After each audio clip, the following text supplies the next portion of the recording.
किसी गांव में खेतों के बीच एक छोटी सी झोपड़ी थी। मिट्टी की दीवारें, घास फूस की छत और चारों ओर हरियाली। उस झोपड़ी में एक बूढ़ी औरत अकेली रहती थी। उसका कोई नहीं था, ना पति ना बच्चे, बस वही और उसका छोटा सा चूल्हा। हर रोज वो खुद ही खाना बनाती, खुद ही बातें करती और खुद ही हंस लेती थी। हाय से मेरी गरीबी, गरीबी में जीने का अलग ही मज़ा है। धीरे धीरे समय बीतता गया और फिर दिन आया बरसात का मौसम। बादलों ने जैसे पूरे गांव को ढक लिया और शुरू हुआ घनघोर बारिश। यह बारिश कई दिनों तक चलता है। कड़कड़ाती बिजली, गड़गड़ाते बादल और मूसलाधार बारिश। बारिश देख बुढ़िया डर रही थी। उसी घनघोर बारिश में एक बाघ जंगल से निकल पड़ा। भीगा हुआ, ठंड से कांपता और पेट से बहुत भूखा। बाघ मन में सोचते हुए बोला, हम क्या भयानक बारिश है। अगर ऐसी ही चलती रही तो मेरा तो बुरा हाल हो जाएगा। चलो कहीं छुपने की जगह ढूंढता है, और अगर कुछ खाने को भी मिल जाए तो वाह, दो काम एक साथ, मज़ा आ जाएगा। वो बाघ गांव की ओर बढ़ा।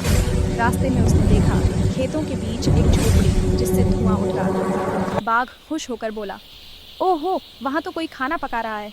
लगता है आज किस्मत मुझ पर मेहरबान है। पहले पेट भरूंगा, फिर आराम से सो जाऊंगा। बाघ धीरे धीरे दबे पांव झोपड़ी के पास पहुंचा।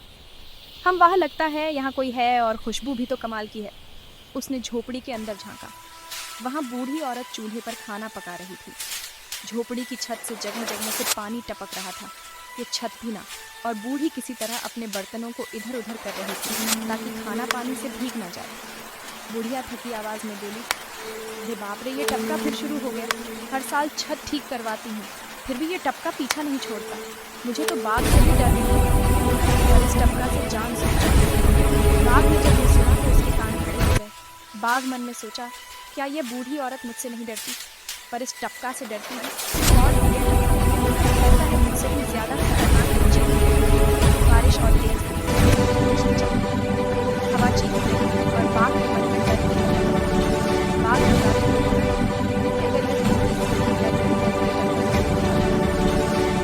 यहीं आसपास तो नहीं चलता। बाघ धीरे से पीछे हटने लगा। फिर अचानक किसी बर्तन बाघ चौंका। बाघ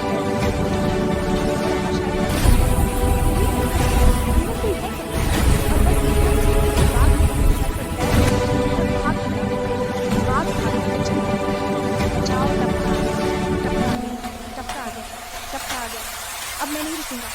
बूढ़ी औरत को तो कुछ समझ ही नहीं आया। वो बाहर झांका। बाहर कुछ भी नहीं था, बस बाघ की दूर जाती दहाड़ सुनाई दे रही थी। बुढ़िया हंसते हुए बोली, अरे ये क्या हुआ? लगता है किसी को टपका। सच में डरा?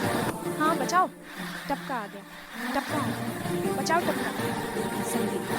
उस दिन के बाद वो बाघ फिर कभी उस गाँव में नहीं आया, और गाँव के लोग आज भी किसी को बाघ को नहीं बताते।